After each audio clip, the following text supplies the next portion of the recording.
Bien, mis hermanos, ya para cerrar, y quizás fue un poco complicado decir, hay tantas cosas que pudiéramos seguir viendo acerca de la cristología, ¿cómo cerrar? Bien, lo que vamos a hacer hoy son básicamente tres cosas. Primero, vamos a hablar un poco acerca de una controversia cristológica que hubo en la Edad Media, y así vamos a seguir el orden cronológico que hemos seguido hasta ahora, desde las últimas clases hasta ahora, donde primero vimos controversias cristológicas en los primeros 5 siglos de la Iglesia, y ahora vamos a ver una en específico de la Edad Media. Luego de ahí vamos a seguir con controversias cristológicas modernas, es decir, de nuestros días, con cosas que estamos lidiando hoy, porque las controversias cristológicas no son solamente cosas del pasado, también seguimos lidiando con ellas. Y vamos a ver una en específico, que es lo conocido como la búsqueda del Jesús histórico. Quizás algunos de ustedes han escuchado sobre eso.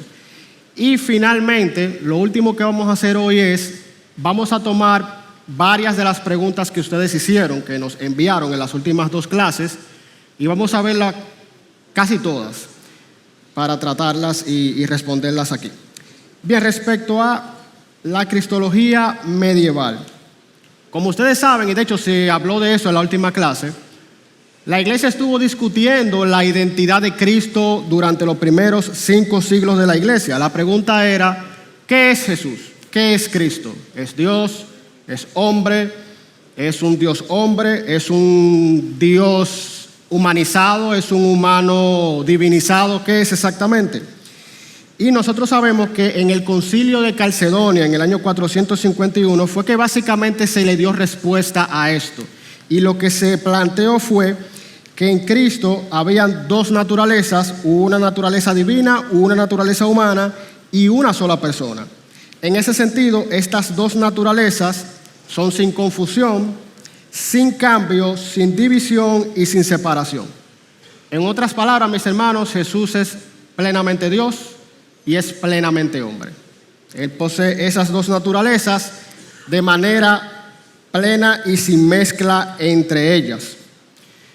Habiendo ya aclarado esa parte, y en cierto modo en el concilio de Calcedonia ya esa parte se cerró, ¿qué pasó luego de ahí? Bueno, ya cuando entramos más de lleno a la Edad Media, ahora la pregunta cambia. Ya no es tanto qué es Cristo, sino qué fue lo que Él logró y cómo. Es decir, ya aquí las controversias cristológicas no son tanto acerca de la identidad de Cristo, sino más bien acerca de su obra. Lo que Él hizo, lo que Él logró y cómo lo logró. Y en ese sentido, vemos 4 posiciones, 4 interpretaciones acerca de la obra de Cristo que predominaron en diferentes épocas durante la Edad Media. Por un lado tenemos la teoría del rescate frente al diablo, es decir, la interpretación de que lo que Jesús hizo básicamente fue rescatar a la humanidad del poder del diablo. Y esa posición, aunque digamos habían tradiciones al principio de la Edad Media que la sostenían, quien mejor la formuló fue un teólogo llamado Gregorio Magno, que vivió entre los años 540 y 604 ya después de Cristo. ¿Qué plantea esta posición? Bueno, que la humanidad, por un lado, había caído bajo el dominio legítimo de Satanás, del enemigo, del diablo, debido al pecado de Adán. O sea, la humanidad quedó bajo el poder de Satanás. Y ojo, hago un paréntesis. Recuerden que estas posiciones las estamos presentando no necesariamente porque estemos de acuerdo con ellas, sino para que entendamos qué interpretaciones hubo tratando de explicar esto. Bien, cierro el paréntesis. Entonces lo que ellos planteaban era, bueno, si la humanidad pecó, quedó bajo el dominio de Satanás debido al pecado de Adán, y como consecuencia de la desobediencia humana, el diablo ejercía cierto poder sobre los seres humanos. Entonces, la muerte de Cristo constituyó el precio del rescate mediante el cual Dios liberó a la humanidad de esa esclavitud. Y la imagen que él utilizó para, digamos, ilustrar eso fue la imagen de una trampa. Es decir, lo que básicamente él planteó fue que sabemos que Jesús es hombre y es Dios. Entonces, como Jesús es hombre, Satanás creyó que podía tener poder sobre él, pero en cierto modo era un anzuelo, era una trampa en cierto modo, porque Jesús no solamente es humano, también es divino. Entonces, en ese sentido, cuando Satanás quiso apoderarse de Jesús y ver que él era Dios, no pudo hacerlo, y en esa forma entonces Jesús vence a Satanás. Esta interpretación encontraba apoyo en textos bíblicos, y recuerden que algo que hemos dicho es que muchas de estas posiciones, aunque no necesariamente son correctas o no correctas del todo, buscaron apoyos en las Escrituras. Y el apoyo que buscaron, por un lado, es en Marcos 10:45, cuando Jesús dijo que Él vino a dar su vida en rescate por muchos. Se basaba en ese pasaje. Igualmente en Hebreos 2, del 14 al 15, cuando dice que Jesús murió para anular mediante la muerte el poder de aquel que tenía el poder de la muerte, es decir, el diablo, y liberar a los que por el temor a la muerte estaban sujetos a la esclavitud durante toda la vida. Esa era la posición del rescate del poder de Satanás. Así que en ese sentido la cruz no se ve simplemente como un acto de sufrimiento, sino como el escenario de una batalla espiritual donde el Cristo, el Mesías, nuestro Señor, vence y triunfa sobre Satanás. Aunque esta fue una posición que predominó en la primera parte de la Edad Media, muchos teólogos cuestionaron la idea de que Dios debía pagar algún tipo de rescate al diablo. O sea, mucha gente comenzó a cuestionar eso. Si Satanás es una criatura rebelde, ¿cómo podría tener derecho legítimo sobre la humanidad? Esa era la pregunta que hacían los que criticaron esta posición.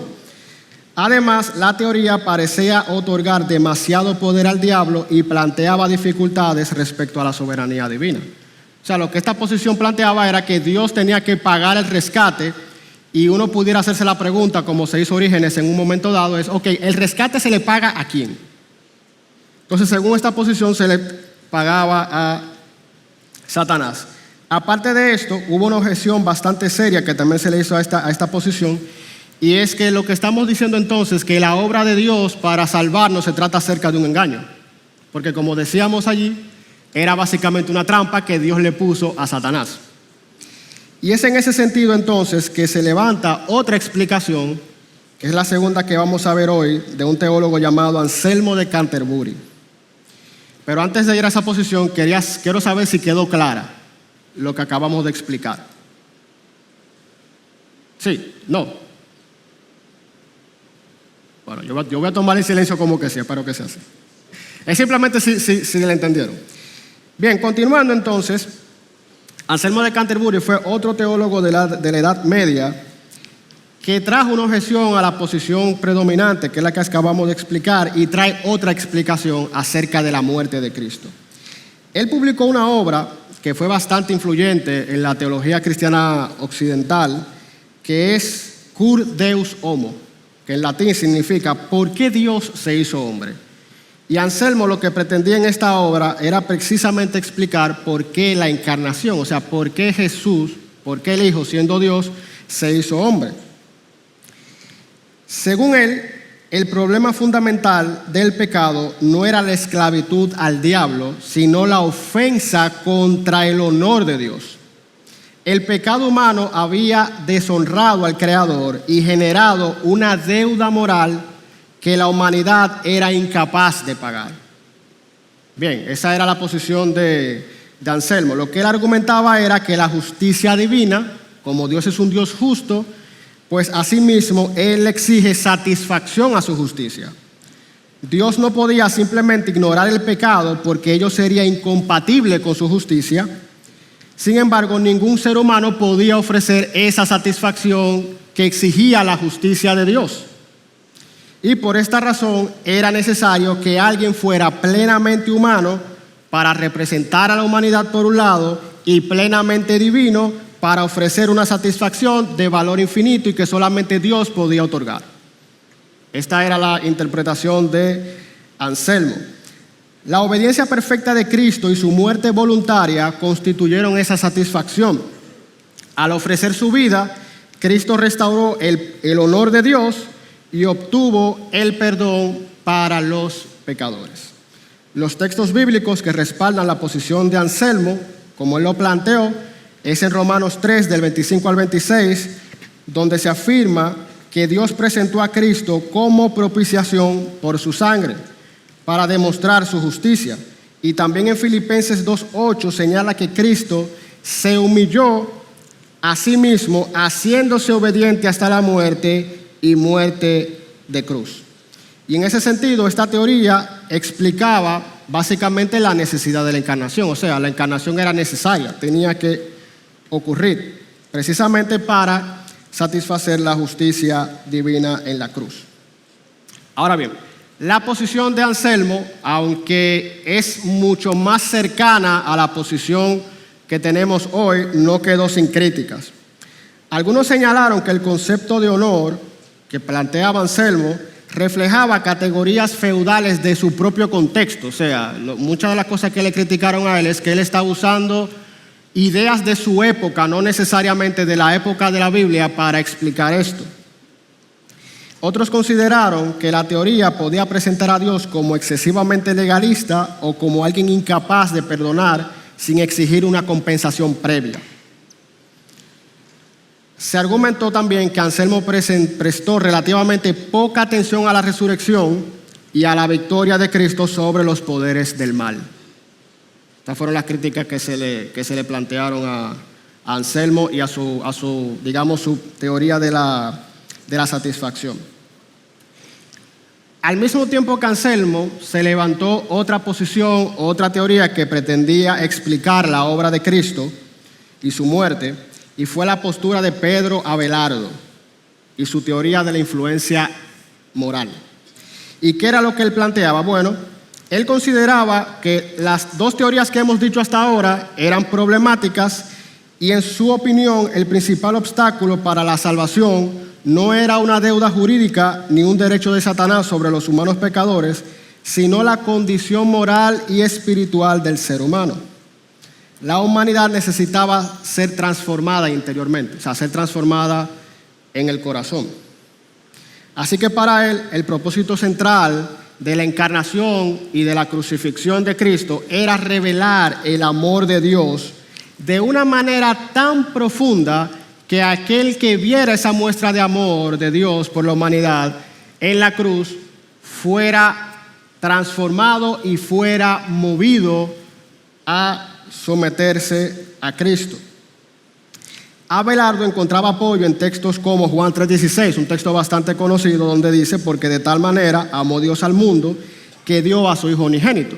Entonces lo que él planteaba era que la razón por la cual Dios se hizo hombre en Cristo era para él mostrar su amor, y mostrando su amor entonces actuar y tener influencia en aquellos que lo vieran. También apelaba a Romanos 5:8, donde dice: pero Dios demuestra su amor para con nosotros, en que siendo aún pecadores, Cristo murió por nosotros. Pero, igual que las posiciones anteriores, no quedó sin críticas que le fueran señaladas. Esta postura, por ejemplo, recibió críticas como, por ejemplo, Abelardo parecía reducir la cruz a un mero ejemplo moral. Bien, si la muerte de Cristo solamente inspira amor y arrepentimiento, ¿cómo resuelve eso objetivamente el problema del pecado? Porque lo que esta teoría plantea es, bueno, la persona ve el ejemplo de amor en la muerte de Cristo, pero ¿qué hacemos con los pecados que la persona viene arrastrando desde antes? Simplemente no los resuelve. Sus críticos argumentaban que la teoría explicaba el efecto subjetivo de la cruz en los creyentes, el efecto en los creyentes, pero no explicaba suficientemente cómo la cruz reconcilia a la humanidad con Dios. Entonces, esas son tres de las posiciones que predominaron en la Edad Media. Y si se fijan nuevamente, ya en esta época no estamos discutiendo qué es Cristo. Ya en el Concilio de Calcedonia, en cierto modo, ya estamos de acuerdo. Ahora la pregunta es, lo que Cristo hizo, ¿qué significó, qué logró y cómo lo logró? Bien, entonces, habiendo explicado esas tres posiciones, que de hecho la tienen ahí en pantalla, vamos a hacer ahora un ejercicio. Ustedes se van a convertir en teólogos ahora. Vamos a hacer igualmente grupos de 4 o 5 personas. Yo quisiera que ustedes vean esas posiciones y hablen entre ustedes y que conversen sobre cuál tú crees que es la mejor posición de esas tres. Si están todas equivocadas, si cada una tiene parte o no de la verdad. ¿Cómo ustedes, digamos, qué ustedes piensan de esas tres posiciones? Bien, mis hermanos, ciertamente cada una de estas teorías que intentó explicar la obra de Cristo tiene elementos de verdad, tiene elementos que son objetables. Y en ese sentido, hubo otra teoría en la Edad Media que no fue algo nuevo, sino fue alguien que trató de sintetizar todo esto, y fue Tomás de Aquino. Él desarrolló una síntesis, una de las síntesis quizás más completas en la teología medieval, y lo que él buscó hacer fue básicamente tratar de estas teorías, tomar las partes que son verdad, por así decirlo, y unificarla en una sola. Por ejemplo, para Tomás de Aquino, la muerte de Cristo constituye una satisfacción por el pecado, es un sacrificio agradable a Dios, es un acto de obediencia perfecto, es una manifestación suprema del amor divino y es una causa ejemplar que mueve a los creyentes a vivir en santidad. Entonces, lo que significa que Tomás de Aquino lo que trató fue básicamente de, estas son las diferentes teorías, vamos a tratar de tomar lo que es cierto y colocarlo en una sola teoría, que no, digamos, afirmaciones que evidentemente no choquen o se contradigan entre ellas. Ahora bien, nosotros pudiéramos decir, bueno, entonces Tomás de Aquino resolvió el asunto. No, porque luego de ahí entonces que viene la Reforma Protestante, después de Tomás de Aquino, y trae algunos elementos que hasta ese momento no se habían tratado, que para nosotros son muy conocidos. Por ejemplo, durante la Reforma Protestante, algunos teólogos sostuvieron que Tomás no enfatizó suficientemente la imputación de la justicia de Cristo, ni la centralidad de la justificación por la fe. O sea, hasta ese momento, eso eran doctrinas que no se habían, en cierto modo, no se habían abordado cuando hablamos de la obra de Cristo. Y nosotros sabemos, por ejemplo, que hay elementos como la obediencia activa de Cristo, la obediencia pasiva de Cristo, la imputación de la justicia de Cristo al creyente por medio de la fe, la justificación por la fe únicamente en Cristo, que fueron elementos entonces que los reformadores durante la Reforma traen a la mesa y que hasta el día de hoy influyen bastante en cómo nosotros interpretamos y entendemos la salvación que Cristo logró a nuestro favor. ¿Se entendió eso? Bien. Entonces, fíjense cómo durante la Edad Media nuevamente se trató de explicar, de dar sentido a lo que Cristo logró, la obra de Cristo, pero tomo algo que dijo José Alfio, y es que cuando uno trata de explicar las cosas del Señor, nuestras explicaciones se quedan cortas. Hay cosas que sencillamente, por lo grande que es todo esto, podemos tener razón en un punto, pero hay otro que quizás lo estamos descuidando, y eso es lo que pasa en todos estos siglos donde hubo discusión teológica. No me voy a meter en las discusiones cristológicas en la Reforma, porque básicamente lo que dijimos hace unos minutos son temas que ustedes manejan bastante bien. En su mayoría el tema de la justificación por la fe, la imputación de la justicia de Cristo. Yo quisiera que ahora entremos a una discusión que hay que no tiene que ver tanto con teología, sino más bien con historia. Y es lo que se conoce como la búsqueda de Jesús histórico. Como ustedes saben, a partir de lo que se llama la Ilustración, y la Ilustración fue siglo XVII, siglo XVIII en Europa, la mentalidad del hombre occidental cambió completamente. Y ahí entraron dos elementos que básicamente la humanidad fueron parte de sus presuposiciones, ¿verdad? Uno fue el racionalismo y otro fue la imposibilidad de los milagros. ¿Y por qué les digo todo esto, mis hermanos? Porque todo esto influyó en lo que comenzó a decirse de Cristo o cómo se empezó a interpretar.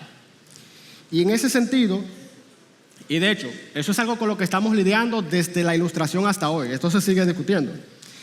Y es el tema de si al final toda verdad es racional, y el racionalismo en cierto modo, la razón es el filtro de cualquier verdad, y por otro lado entonces los milagros no pueden existir porque violan las leyes de la naturaleza.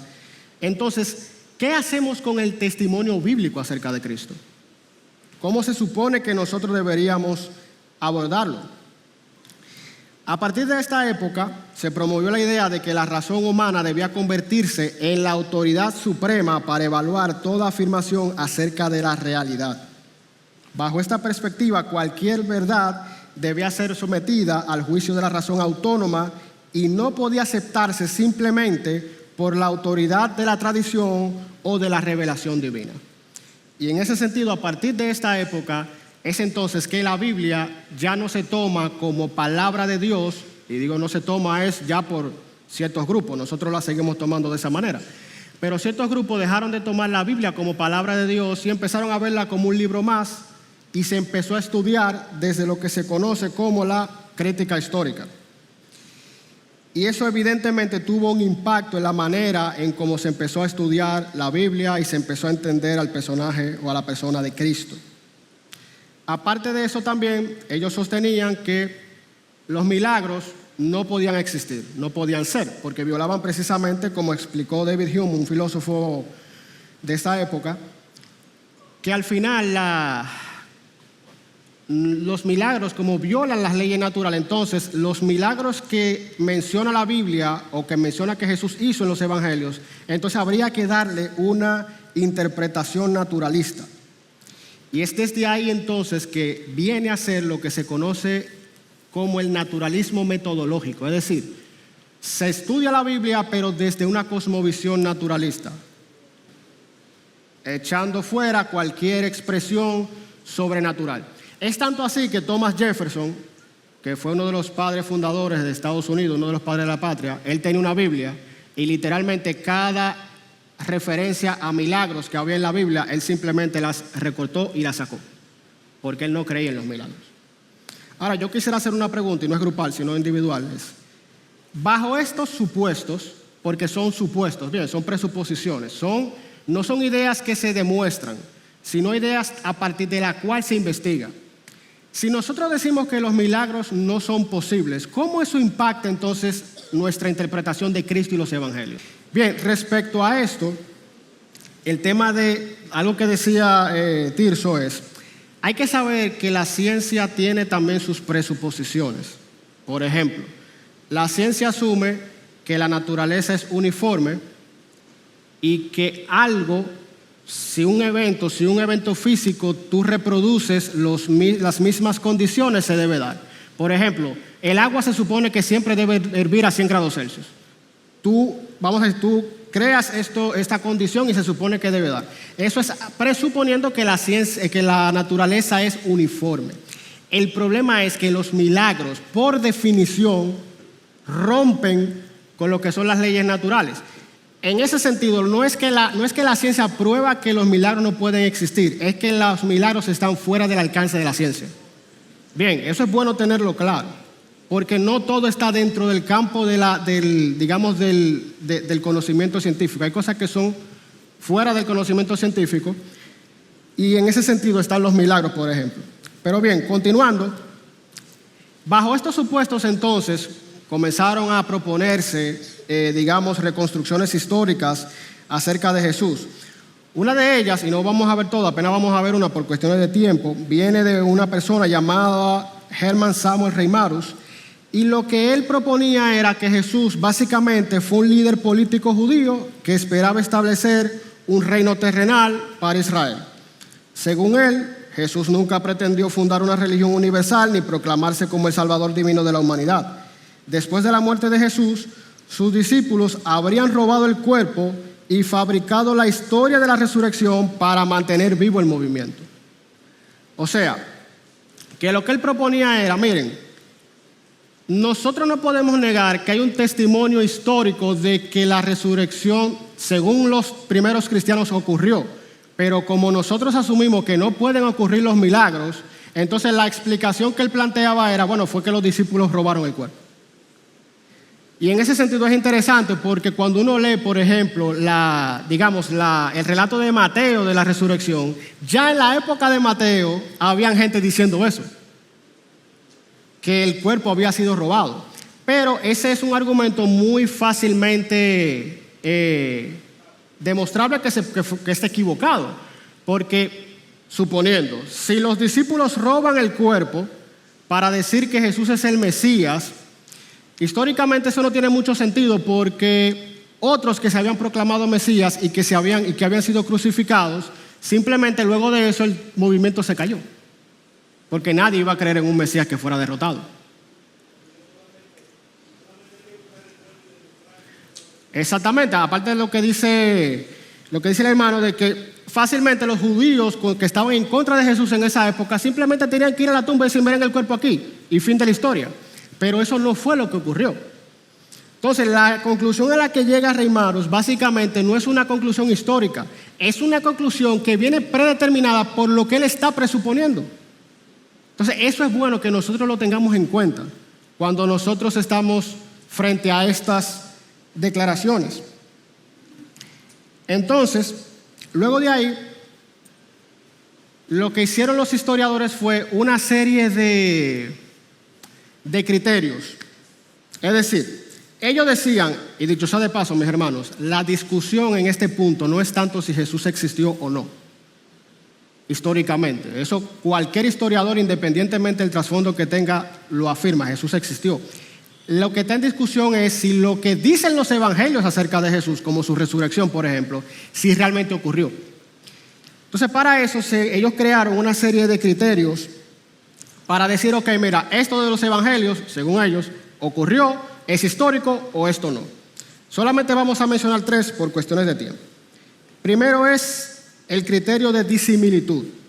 ¿Y qué significa esto? Bueno, de una forma sencilla, lo que ellos dicen es que nosotros pudiéramos estar seguros de que algo históricamente pasó, según los evangelios, si la enseñanza de Jesús es contraria al judaísmo de su época y es contraria al testimonio de la iglesia o a la creencia de la iglesia en las primeras décadas. Es decir, la lógica de este criterio es algo como esto. Es como, bueno, nosotros podemos estar seguros que Jesús dijo algo o enseñó algo si es totalmente contrario a todo lo que había en su entorno. Porque si es algo que está de acuerdo a su entorno, entonces alguien lo puso ahí en los evangelios. Por ejemplo, el hecho de llamar a Dios Abba. Abba es Padre, como vemos en Marcos 14:36. Algunos dicen, bueno, como eso no era algo común ni entre los judíos ni entre los cristianos en los primeros siglos, o al menos lo encontramos muy pocas referencias en las cartas del Nuevo Testamento, entonces eso tiene que ser verdad. El problema con este criterio es que básicamente desconecta a Jesús de su propio contexto. Y eso no tiene sentido. Nosotros tenemos que entender a Jesús en su propio contexto. Además, no tiene sentido nosotros decir que lo que Jesús enseñó tiene que ser totalmente contrario a lo que la iglesia creyó, porque se supone que la iglesia cree lo que Jesús enseñó. No sé si me siguen. Entonces, ese criterio es bastante débil. Otro criterio que se utiliza es el criterio de la múltiple atestiguación. Y eso lo que significa es, bueno, nosotros podemos creer que es histórico en los evangelios lo que se narra en varias fuentes. Es decir, si hay una historia, una enseñanza que está en varios de los evangelios, entonces tiene más probabilidad de ser histórica. Por ejemplo, el ministerio de Juan el Bautista está en los 4 evangelios. La crucifixión de Jesús está también en los 4 evangelios y también las testifica las cartas de Pablo. Pero el problema que tiene este criterio es que no hay forma de tú determinar realmente cuáles fuentes, cuáles evangelios son independientes unos de otros. Por ejemplo, algunos creen que Mateo y Lucas tienen a Marcos como una fuente. Y ojo, recuerden que Lucas al principio de su evangelio dice que él tomó de las fuentes que habían disponibles en su época. Entonces, en ese sentido, este criterio es problemático. Otro criterio es el criterio de la vergüenza. Y lo que dicen es, bueno, lo que está en los evangelios, que es histórico, es lo que la iglesia no pudo haberse inventado luego, porque es vergonzoso. Por ejemplo, el hecho de que Jesús haya sido bautizado por Juan el Bautista en un arrepentimiento para el perdón de pecados, cuando se supone que Jesús no tiene pecados. Entonces, este criterio lo que dice es, bueno, como eso es en cierto modo vergonzoso, entonces eso definitivamente debe ser histórico. O igualmente la negación de Pedro, cuando Pedro niega al Señor. Como es un testimonio vergonzoso, entonces lo que dicen es, esto definitivamente debe ser histórico. Pero eso parte de la idea de que lo que es vergonzoso para nosotros hoy en nuestra cultura era vergonzoso para ellos, y ahí el criterio se cae. Mis hermanos, ¿dónde estamos ahora mismo en esta discusión? Que al final, cada historiador tiene una versión de Jesús distinta. Usando los mismos criterios, usando la misma metodología, cada uno llega a una conclusión distinta. El problema es que como cada uno llega a una conclusión distinta, al final, actualmente, ese campo de investigación ha colapsado. Bien, de hecho, lo que se está discutiendo hoy no es tanto Jesús, sino cuál es la metodología que se debería seguir para llegar al Jesús histórico. Así que si tú te topas con esta idea de que mira, que el Jesús histórico no es el mismo Jesús de los evangelios, cabría hacer la pregunta, ¿a cuál Jesús histórico tú te estás refiriendo? Porque nadie se pone de acuerdo. Precisamente porque los criterios que ellos utilizan, cada uno tiene sus propias debilidades. Bien, como les había dicho, mis hermanos, yo creo que este es un tema que es bueno que nosotros, los creyentes, en nuestra época estemos apercibidos, estemos conscientes y sepamos dónde aún están las debilidades de estas propuestas para que nuestra fe, lo que nosotros creemos, no se vea cuestionado. Sobre todo que nuestra fe descansa sobre eventos históricos. Bien, nosotros creemos que Jesús fue una persona real, que se encarnó, que vivió, que enseñó, que murió crucificado, que resucitó y que los discípulos rápidamente precisamente propagaron y predicaron y dieron testimonio acerca de Cristo. Hasta aquí, mis hermanos, ¿alguna pregunta antes de pasar al último punto? No. ¿Todo claro? Ok. El último punto de hoy, mis hermanos, ya para cerrar, es simplemente tratar varias preguntas de las que ustedes mismos enviaron. Así que esta parte va a ser menos densa, se lo prometo.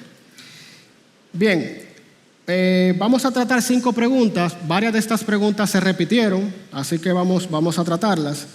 Una es, algunos preguntaron, ¿dónde yo puedo conseguir el material de la clase? Bien, el material de la clase, en la aplicación de Church Center, todas las presentaciones están disponibles, incluyendo la de hoy, en la parte de recursos. Pero aparte de eso también, mis hermanos, en la misma parte de recursos yo les coloqué los links, porque en YouTube las clases están subidas, o sea, grabadas y subidas allí. La única que no está grabada y subida es esta de ahora, que los hermanos han hecho un muy buen trabajo y la están subiendo durante la semana. Así que si necesitan la presentación, si necesitan repasar alguna de las clases, pues ahí están los videos de las clases, también están las presentaciones disponibles y gratuitas, así que pueden acceder allá sin problema. Otra pregunta que hicieron fue, ¿qué libro recomienda para ampliar sobre cristología? Hay un libro que se tradujo no hace tanto, que se llama Dios encarnado y tiene subtítulo Cristología histórica, bíblica y contemporánea de Stephen Wellum. Ese libro es de Publicaciones Querigma. No sé si esté disponible en alguna librería aquí en Santo Domingo. El único sitio donde yo vi que está disponible es comprarlo por Amazon. Así que, bueno, Pocho, no sé si con la gente de Querigma tú tendrás contacto. Por Amazon, muy bien. Entonces, si desean ahondar o profundizar más en estos temas, ese es un libro que yo les recomiendo. Es bastante bueno y tiene bastante material, tiene un poco más de 400 páginas. Aparte de eso también, si usted tiene algún libro de teología sistemática en su casa, la de Wayne Grudem, la de Miral Erickson o cualquier otra, generalmente los libros de teología sistemática tienen un apartado donde hay varios capítulos que tratan sobre cristología, o sea que también pueden verlo ahí.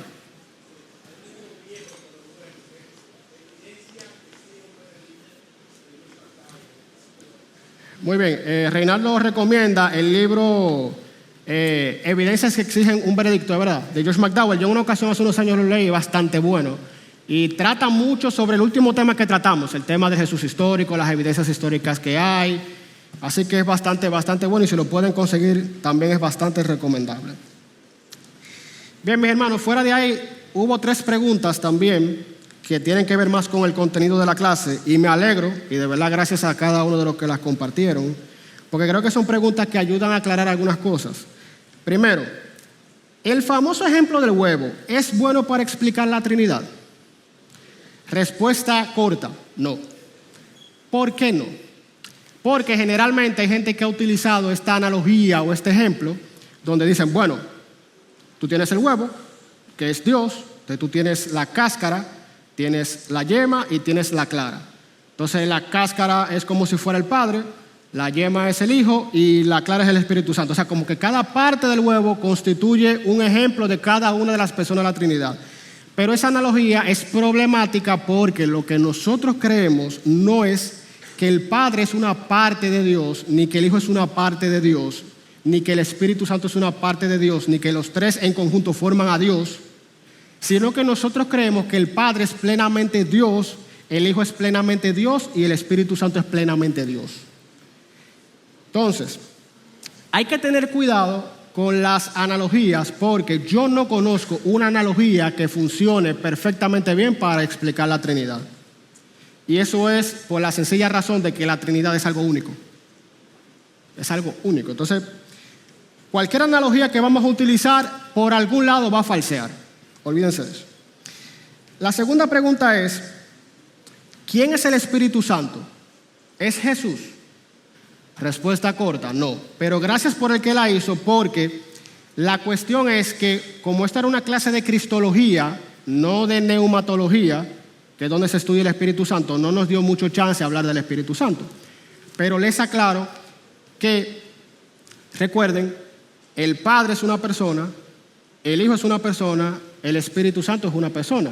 Cada uno de ellos es plenamente Dios, pero el Padre no es el Hijo, ni el Hijo es el Espíritu Santo. Por ejemplo, nosotros decir en ese sentido que quien murió en la cruz fue el Espíritu Santo sería una herejía. Porque quien muere en la cruz es el Hijo, que es la segunda persona de la Trinidad. Otro ejemplo que les puedo presentar es el caso de si recuerdan la escena cuando Jesús es bautizado.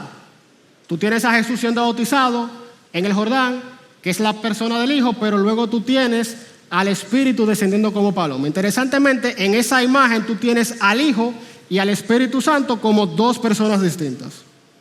Entonces, es bueno no confundir esto. Reinaldo. Y se escucha también la voz del Padre que dice, este es mi Hijo amado en quien tengo complacencia. O sea, fíjense que ahí tenemos las tres personas de la Trinidad, que aunque cada uno de ellos es plenamente Dios, sin embargo son tres personas distintas. Entonces, es bueno no confundir al Hijo con el Espíritu Santo y el Espíritu Santo con el Padre. Bien. Ahora, de nuevo, y ahí menciono algo que habíamos dicho anteriormente, esto, mis hermanos, es un misterio. Bien, porque yo sé que hay un elemento que uno se queda, pero ¿cómo es que son lo mismo y no son lo mismo al mismo tiempo? Bueno, esa es parte del misterio que tenemos allí. Finalmente, una última pregunta que mandaron fue, y para mí esta es quizá la más retadora, y es, en Mateo 27:46, Cristo exclama, Dios mío, ¿por qué me has abandonado? Siendo una misma sustancia, ¿cómo se puede explicar este abandono? Y yo corregí algo de la pregunta, porque la pregunta cuando se envió, fue Padre mío, no es Padre mío, Dios mío, que Jesús declara allí. Bien, nosotros podemos decir por un lado que no hubo una ruptura entre el Padre y el Hijo, porque de darse una ruptura entre ellos, compartiendo ambos una misma naturaleza divina, entonces tendríamos que hablar de que se volvieron dos dioses, si hubo una separación en cuanto a su naturaleza. Pero aparte de eso también la persona del Hijo en su naturaleza humana, experimentó el dolor, el quebranto y el juicio divino por los pecados de su pueblo. La persona de Cristo sufre todo esto en calidad de su naturaleza humana. Bien, aparte de eso también, Jesús lo que está haciendo también allí es citando el Salmo 22:1, que funcionaba para él verbalizar los sufrimientos del justo, como vemos en este Salmo, siendo él el verdadero justo, el cumplimiento de toda justicia, pero que al mismo tiempo estaba sufriendo allí por los pecados de cada uno de los que forman parte de su pueblo, de cada uno de los que ha creído en él. Bien, Lo infinito no cabe en lo finito. Dios es infinito, nuestra mente es finita. Hay muchos misterios en estos temas, pero eso es lo que nos recuerda lo grande que es nuestro Dios y lo pequeño que somos nosotros frente a Él. Amén. Permítanme orar.